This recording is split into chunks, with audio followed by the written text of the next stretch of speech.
Membuat orang punya inisiatif untuk beli. Merangsang orang itu untuk inisiatifnya muncul supaya beli. Ini Gimana? beda. Dipelet gitu.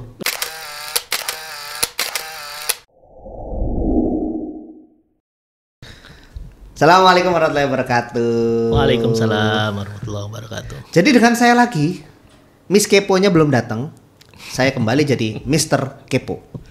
Dan ketemu lagi sama Mas Pram. Halo, assalamualaikum. Saya tuh waalaikumsalam warahmatullahi wabarakatuh. Saya tuh seneng kalau ngomongnya sama Mas Pram. Soalnya gampang manggil namanya. Oh iya. Mas Pram. Iya. Ya, Gitu. Mas Pram. Enak tak ya? Enak. Ya, enak ya, gitu kan.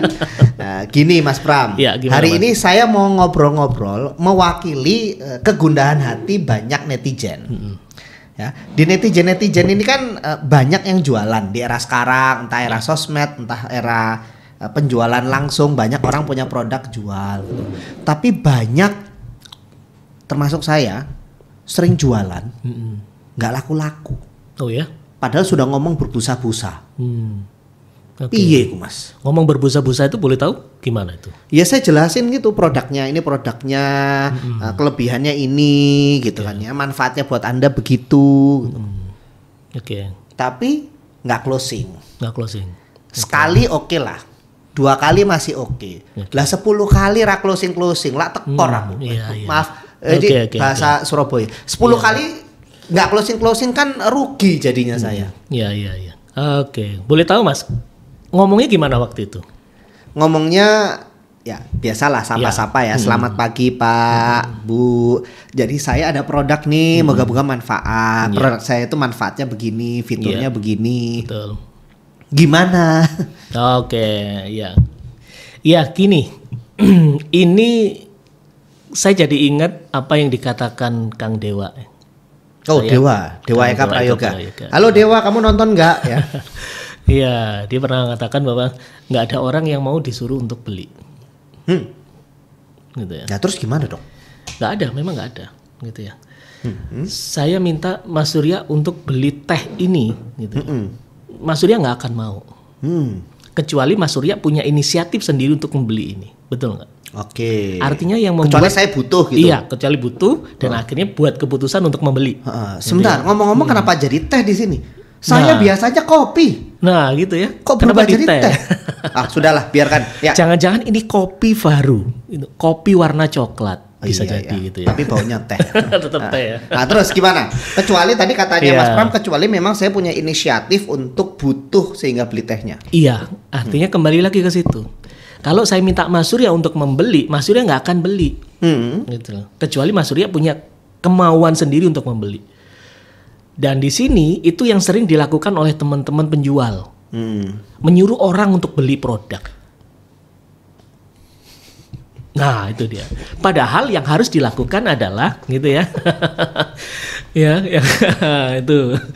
Nah ketahuan tuh ya, ketahuan. Diulangi, tuh ya. kalimatnya tolong diulangi Mas. Iya. Nah, ini yang sering kali dilakukan oleh teman-teman menjual, nyuruh orang untuk beli produknya. Saya ikutan. Lanjut. Ya, jadi kayak gitu. Padahal yang harus kita lakukan sebagai penjual adalah membuat orangnya punya inisiatif untuk membeli. Cuman itu. Membuat orang punya inisiatif Untuk beli. Merangsang orang itu untuk inisiatifnya muncul supaya beli. Ini beda. Gimana? Dipelet Beda. gitu. Oh enggak gitu. Gimana? Enggak harus dipelet ya kan gitu ya. Contoh, Mas, tolong beli ini Mas. Beli teh saya Mas. Gitu ya. Oke, ini satu ya. Terus kemudian saya gunakan, Mas, kalau hujan-hujan gitu ya, kita butuh yang anget-anget, paling enak minum apa Mas selain kopi? Teh. Teh ya. Ini ada teh Mas. Silakan dinikmati. Kalau nambah, nanti kita bisa ngobrol lagi. Saya paksa nggak Mas Surya untuk beli? Enggak. Tapi apa yang membedakan kira-kira? Kalau yang pertama tadi Mas Pram menyuruh saya untuk beli. Untuk beli itu udah jelas, gitu ya, udah jelas.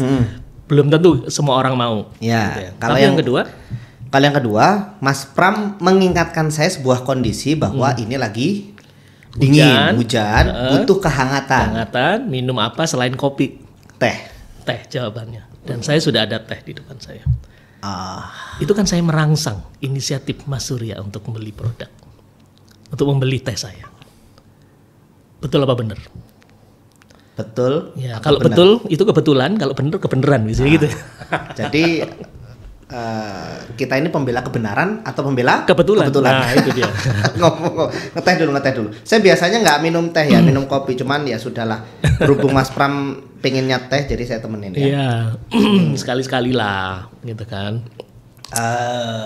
Anget. Ya, yang penting itu kan. Jadi hujan-hujan. Saya bayar berapa ini Mas untuk teh? Ini ya. Ini kita off record aja kalau itu ya. Ya. Tapi intinya di situ Mas. Ya. Intinya di situ.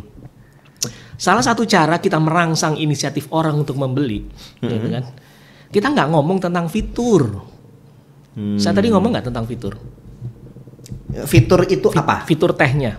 Yang dimaksud ini misalnya, biar kita satu frame ya. Yang dimaksud fitur itu apa? Misalnya teh ini terbuat dari daun teh yang pilihan, gitu kan? Wah, terus kemudian teh ini diproses seperti ini, seperti itu. Itu fitur. Saya jelaskan seperti itu nggak tadi? Enggak. Yang saya jelaskan adalah benefit. Orang paling enak kalau hujan-hujan, dingin-dingin butuh sesuatu yang hangat selain kopi, nggak ada yang lain, teh. Gitu ya. Saya coba ciptakan kondisi supaya Mas Surya bisa merasakan seperti yang saya imajinasikan. Yang saya sampaikan itu benefit. Nah, gimana? Ya, karena ini kalau kita bicara proses presentasi untuk jualan. Ya. Nyebutnya yang benar gimana sih? Sales presentation atau selling presentation yang benar tuh ya? Ya, apapun lah ya. Pokoknya presentasi untuk jualan ya. Untuk jualan, ya. Kalau orang biasanya presentasi untuk jualan, dia sudah siap dengan PowerPoint-nya misalnya. Oke. Yang banyak ditampilkan adalah poin-poin fitur tadi. Fitur, ya. Produk kami dia terbuat dari bahan ini. Dia diproses seperti ini. Terus dia spesifikasinya ini. Itu banyak gitu. Ya, entah ya, mungkin apa maksudnya ingin membuat produknya itu tampak unggul begitu kan? Iya. Jadi itu nggak tepat ya? Nggak efektif.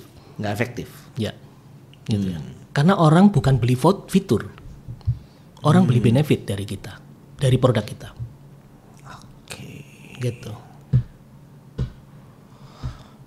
Iya kan? Setiap orang kebutuhannya beda-beda. Ya. Gitu kan? Bisa jadi dari satu produk fiturnya itu banyak. Kan gitu ya. Dari sekian banyak fitur, kan gitu ya. Mungkin orang cuma butuh satu. Oke. Kan? Nah, kalau kita bisa langsung kasih itu pas, nggak usah presentasi fitur yang lain, cuman benefit dari satu fitur, langsung deal. Nggak perlu berlama-lama menjelaskan. Tantangannya adalah bagaimana kita bisa memilih fitur yang tepat, ya kan, untuk kita presentasikan benefitnya kepada customer kita.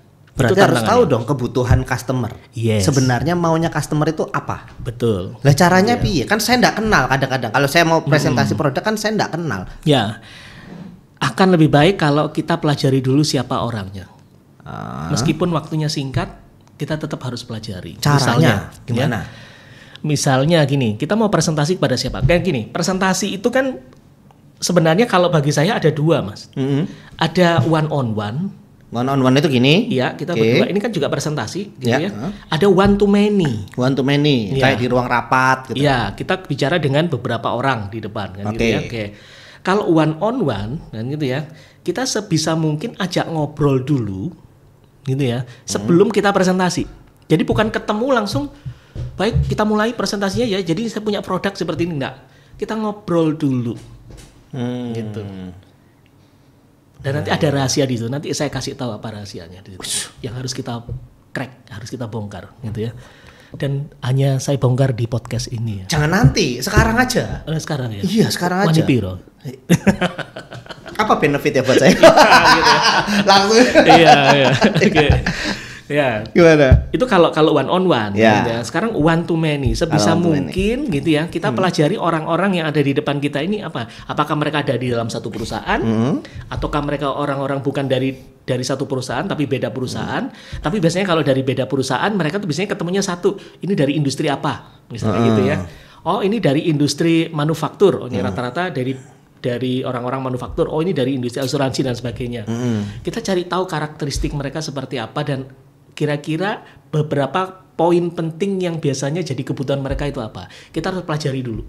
Oh, jadi tidak harus mewakili 100% ya kalau one to many. Yes, gitu ya. Nggak harus 100%. Caranya piye? Kalau banyak kan nggak mungkin kita ngobrol satu-satu, Mas. Memang kita cukup wakili saja, kita perwakilan saja gitu. Mereka banyak orang ini kita pelajari mereka ini siapa nih? Dan gitu ya. Orang dari satu perusahaan atau beda perusahaan. Siapa? Oke. Kita biasanya, pelajari mereka ini siapa. Iya, Terus ketemunya pasti akan ada satu benang merah yang membuat mereka mereka itu rata-rata seperti ini. Contoh, mereka dari beda perusahaan. Oh, tapi ketemunya orang mereka dari industri manufaktur. Orang industri manufaktur itu apa sih yang mereka butuhkan sebenarnya dari produk kita? Terus ini mereka ketemunya benang merahnya. Oh, ini orang-orang dari misalnya orang-orang asuransi gitu ya. Oh, ini apa sih? Ini orang-orang asuransi. Tantangannya memang kalau ini acak random gitu ya. Gitu ya, saking acaknya ini gitu ya. Tantangannya kalau itu acak gitu ya. Sebisa mungkin kita ngobrol sebelum kita mulai presentasi. Itu yang saya rekomendasikan. Sebisa mungkin ngobrol. Jadi maksudnya sebisa mungkin ngobrol itu apa, kita sampai duluan di tempat presentasi. Kita sampai duluan, itu sangat membantu kita kalau presentasi ya. Yang pertama kita bisa persiapan. Oke. Ya. Terus kemudian kita terutama persiapan bukan hanya materi, persiapan mental. Itu gitu ya, ketika persiapan presentasi. mental. Ya. Apalagi orang-orang ini belum kita kenal. Gitu ya. Jauh lebih menantang daripada kita ketemu dengan orang-orang yang sudah kita kenal. Gitu ya. Nah, maka harus ada persiapan mental di situ. Kemudian performance itu pasti. Jadi kalau kita datang before time itu sangat menguntungkan kita dari hal-hal itu. Gitu ya. Di samping kita ada kesempatan untuk ngobrol dengan mereka. Nah, dari ngobrol ini kita tahu kan gitu ya. Kita tahu isu-isu terkini, isu-isu terkini mereka yang lagi gitu ya. Susah apa gitu ya. Terutama kalau kita tahu siapa saja yang ada di deretan kursi depan. Kursi itu minimal. Depan. Ya. Mungkin ada beberapa orang dan ada beberapa deret kursi gitu kan. Minimal yang paling depan sajalah. Maksudnya minimal yang kita ajak ngobrol itu yang paling depan aja. Iya, minimal yang paling depan aja. Kalau waktunya mepet. Ya. Kalau waktunya banyak ajak ngobrol semuanya. Gitu. Saya jadi ingat, Mas. Ini kan bicara mesti tahu kebutuhannya supaya tadi bisa presentasinya fokus pada fitur yang cocok untuk kita presentasikan benefitnya, ya kan? Saya dulu, ini kejadian sudah lama tapi saya selalu ingat karena lucu, Mas. Suatu hari saya di SMS, belum ada WhatsApp, ya, baru SMS. Oh, masih SMS ya? Kalau saya langsung mengenal WhatsApp. Gitu ya. Oh gitu ya? Iya. Iya. Berarti udah tahu ya umurnya ya. Kelihatan, saya generasi SMS, beliau generasi pager. Jadi gitu, Mas. Saya waktu itu diundang yang datang ternyata 3 orang. Oke. Saya dipresentasiin tuh, ini rekening saya, duitnya segini, dapat mobil, dapat macam-macam fasilitas yang saya pikir duit segitu juga gue udah punya, gitu kan. Mobil saya nggak butuh-butuh amat yang kayak gitu. Mau pergi kemana-mana ya tinggal jalan-jalan aja, gitu kan ya. Akhirnya saya merasa yang presentasi ini sok tahu banget sih tentang apa yang saya inginkan. Apalagi saat presentasi itu dia ngomong terus dengan nada yang agak sombong, tidak memberi saya kesempatan untuk ngomong sama sekali. Ya. Dan di akhir dia selalu bilang, bagus kan? Produknya bagus kan? Nah, Anda butuh kan? Jadi gimana? Anda akan join kan? Gitu. Dan Mas Pram tahu hasilnya lah ya pasti. Saya nggak join. Okay. Tuh, Mas. Ya, sama Mas. Kalau saya jadi Mas Surya, saya juga berpikir hal yang sama. Saya nggak akan join.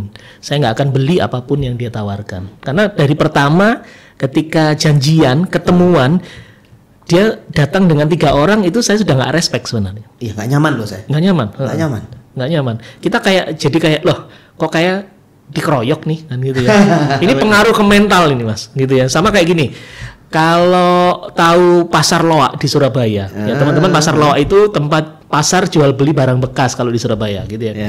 Kalau kita datang ke Pasar Loak, terus kita datang ke satu lapak kan gitu ya, kita tanya di situ orang-orangnya di sekitar pasti akan ngerubungin kita, dan bukan hanya satu orang yang ngomong, semuanya ngomong, jadi kita kayak kena teror mental gitu Mas, gitu ya. Ngomong apa aja itu mereka? Apapun yang berhubungan dengan itu, ini bagus, ini bagus, ini bagus, ini bagus, ini bagus gitu kan, kita seolah-olah mau gerak kemana kita nggak bisa sebelum kita beli, gitu ya.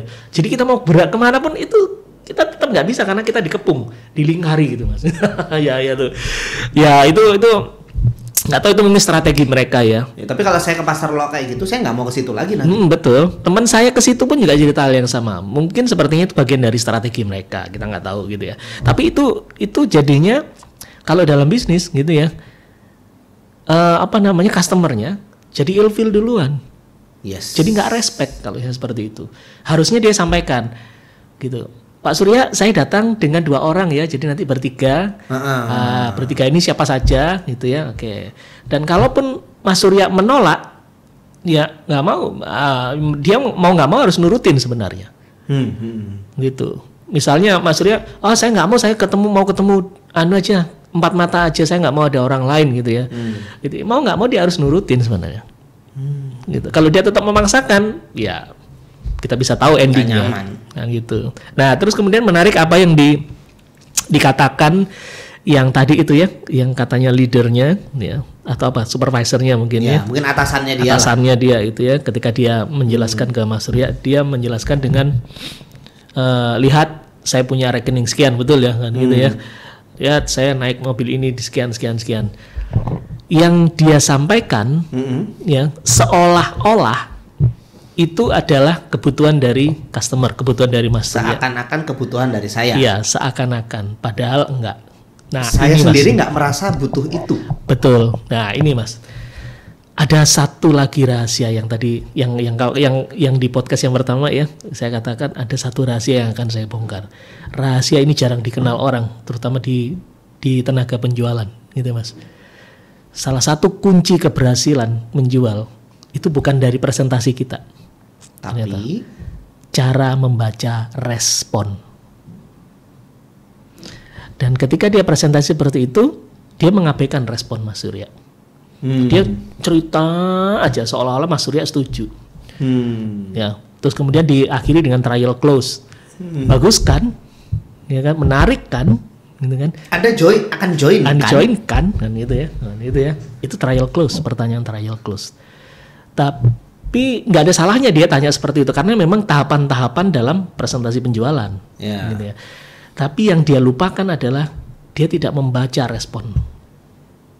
Gitu ya. Jadi gini. Gimana tuh membaca respon? Ya, kebanyakan orang itu identik ya. Orang menjual sesuatu atau tenaga penjualan gitu ya. Itu kalau pinter ngomong, banyak-banyakan ngomong, ya, gitu ya. Semakin banyak ngomong akan semakin mudah closing. Itu yang terjadi dalam pikiran banyak orang, gitu ya. Padahal belum tentu. Belum tentu. Kita banyak ngomong, energi sudah kita keluarin, ujung-ujungnya nggak closing, kan gitu ya. Kan nyebelin kan gitu, Mas. Betul ya. Beda kalau kita ngobrol. Kita ketemu dengan orangnya, kita ngobrol dulu santai. Kita baca responnya. Sebenarnya sinyal beli dimulai dari ketika kita ngobrol, Mas. Ngobrol itu bukan ngobrolin produknya, enggak ya? Ngobrol kita datang sebagai teman. Kita bukan datang sebagai tenaga penjual. Kita datang sebagai teman. Kalau orangnya, salah satunya ini contoh ya. Ketika ngobrol biasa, orangnya jawabnya pendek-pendek, gitu ya. Misalnya nih, apa kabar Mas? Baik. Ya gimana keluarga sehat? Baik. Ya gitu, ya alhamdulillah. Ya, wah ini kayaknya trainingnya bisnisnya makin maju nih ya Mas Surya ya. Kan ya, gitu ya. Alhamdulillah lah. Gitu. Nah kalau jawabnya pendek-pendek seperti itu ada yang bikin nggak nyaman. dia sedang dalam kondisi nggak nyaman. Kalau dalam kondisi nggak nyaman, jangan sekali-sekali dipaksa untuk membuat keputusan beli. Itu yang banyak orang yang nggak merhatiin itu. Saya sering melakukan itu kalau saya nggak nyaman sama orang. Yes, itu. Orangnya terus ngapain? Tetap aja, merocos aja terus. Sudah bisa ditebak ujungnya seperti apa. Gitu. Jadi bisa dikatakan kalau respon dia pendek-pendek itu mending saat itu jangan jualan. Ya, ngobrol aja. Oh, minimal kita berpisahnya baik-baik, enak gitu baik-baik, bikin janji temu lain waktu.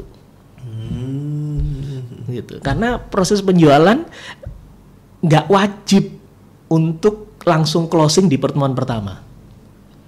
Nggak wajib. Ya, mungkin bagi sebagian sales itu merasa harus wajib karena dia dituntut target. Gitu ya. Padahal ya itu nggak salah karena memang harus seorang sales harus punya target, harus punya komitmen gitu ya. Nah itu akan jadi masalah kalau dia merasa berpikir kalau setiap kali pertemuan harus closing.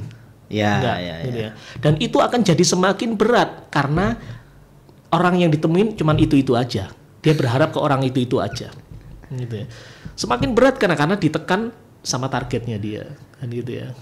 Nah, berarti yang tadi Mas Pram ajarkan itu sekaligus bisa menseleksi ya. Maksudnya begini, saya akan menghabiskan banyak waktu saya untuk presentasi produk saya ke orang ini, atau mending saya nanti cari prospek yang lain untuk saat ini.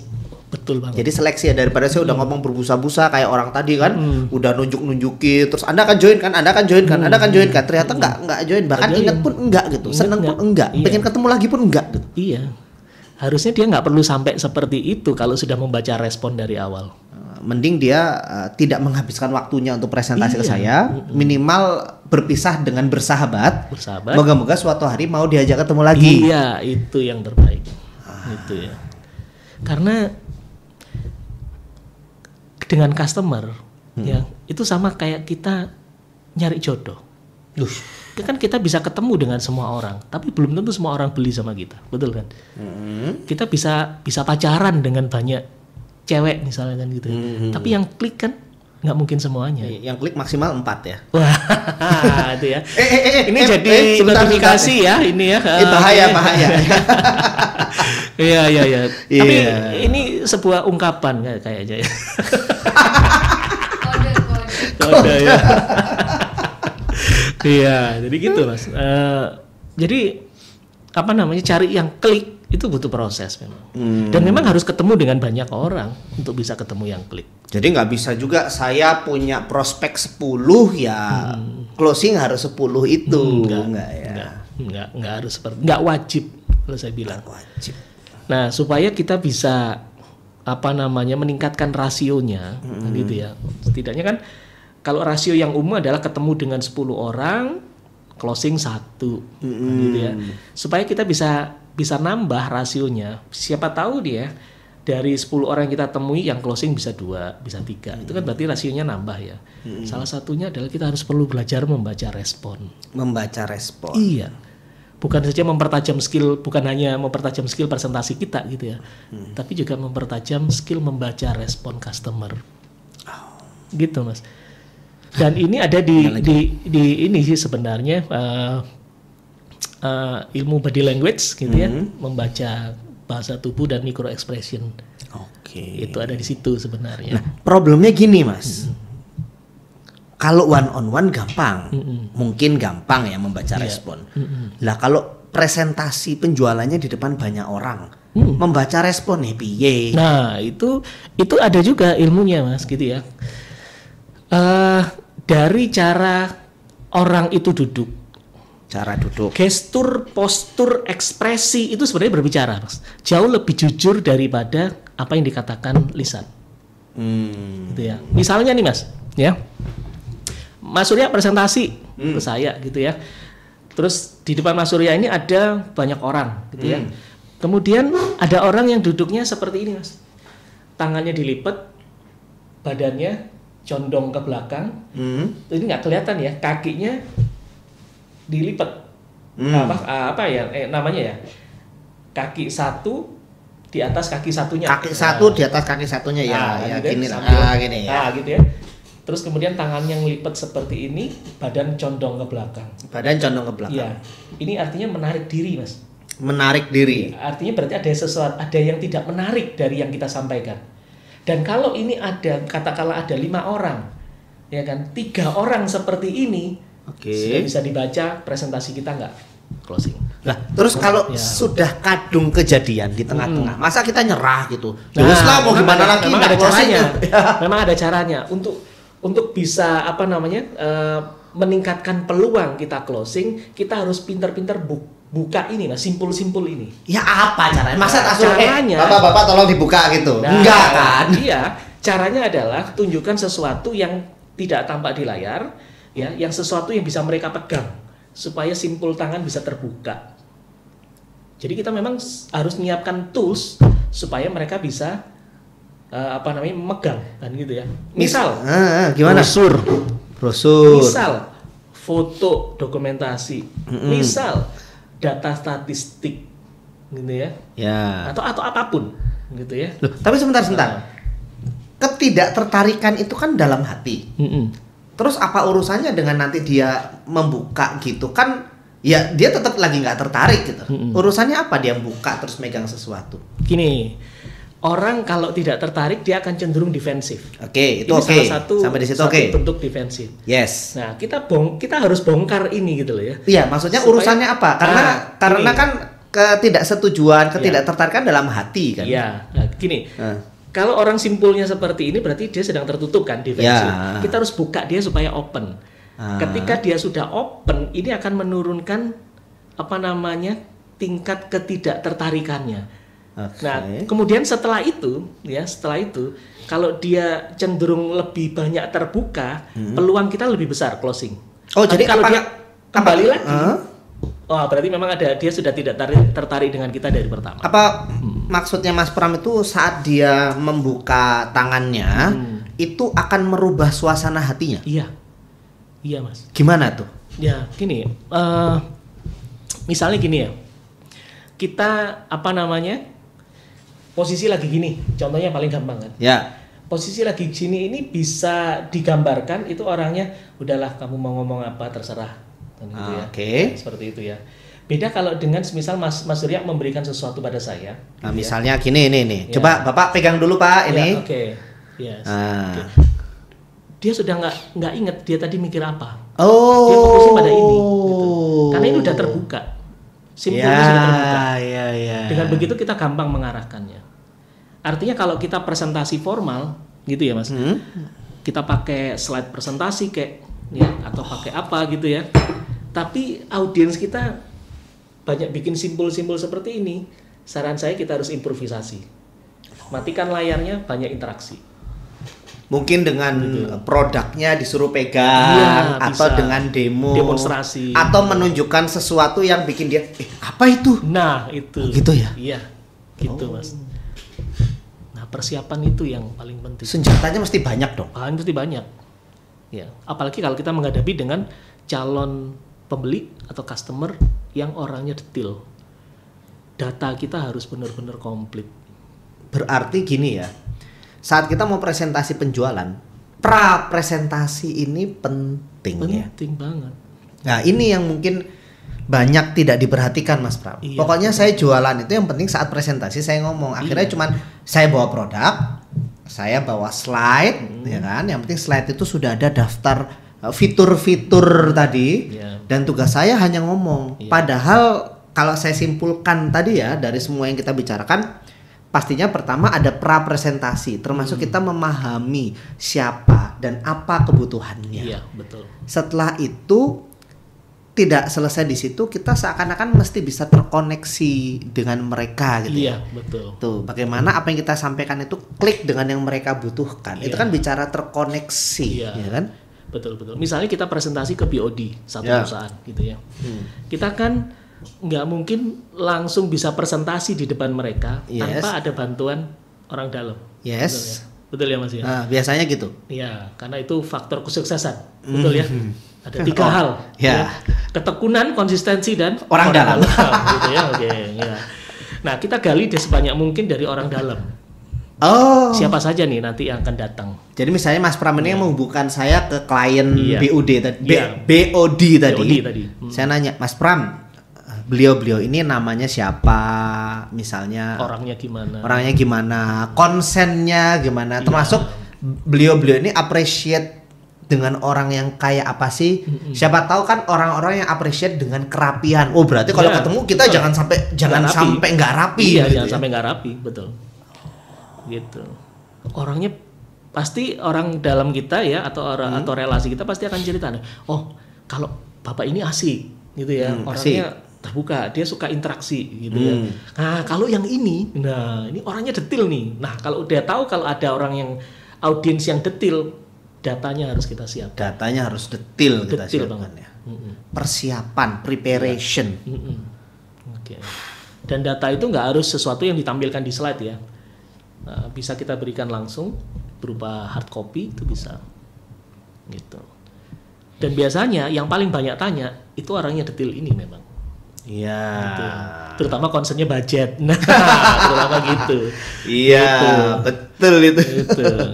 Iya, ya. Dengan investasi sekian kami dapat apa? Iya. Nah, Baliknya berapa? Bahasanya kan ROI-nya, Iya, return ROI-nya of berapa? investment-nya berapa? Iya, itu dia. Itu. Nah, selain persiapan, nah pada saat kita presentasi yaitu Fokus pada benefit, Ya, membaca membaca. fokus pada benefit, terus tadi membaca respon. Membaca respon. Buat saya ini mind blowing, Mas. Ya. Membaca respon. Berarti begini ya. Saat kita presentasi itu kita nggak sekedar fokus pada materi presentasi kita saat jualan itu, tapi justru lebih dari itu kita mesti observe betul ya. Iya. Respon mereka gimana? Iya. On the track nggak nih? Enggak deh kayaknya. Kayak tadi kan. Berarti nggak on the track nih. Iya. We have to do something. Iya. Improvisasi tadi. Iya. Betul. Kalau nggak gitu nggak selamat presentasi kita. Yes. Padahal kita presentasinya nggak ngajak selamat. Gitu. Selamat lagi di rumah. Lagi di rumah sama Cak Lontong. Iya. Oke Gitu, deh, luar biasa ya.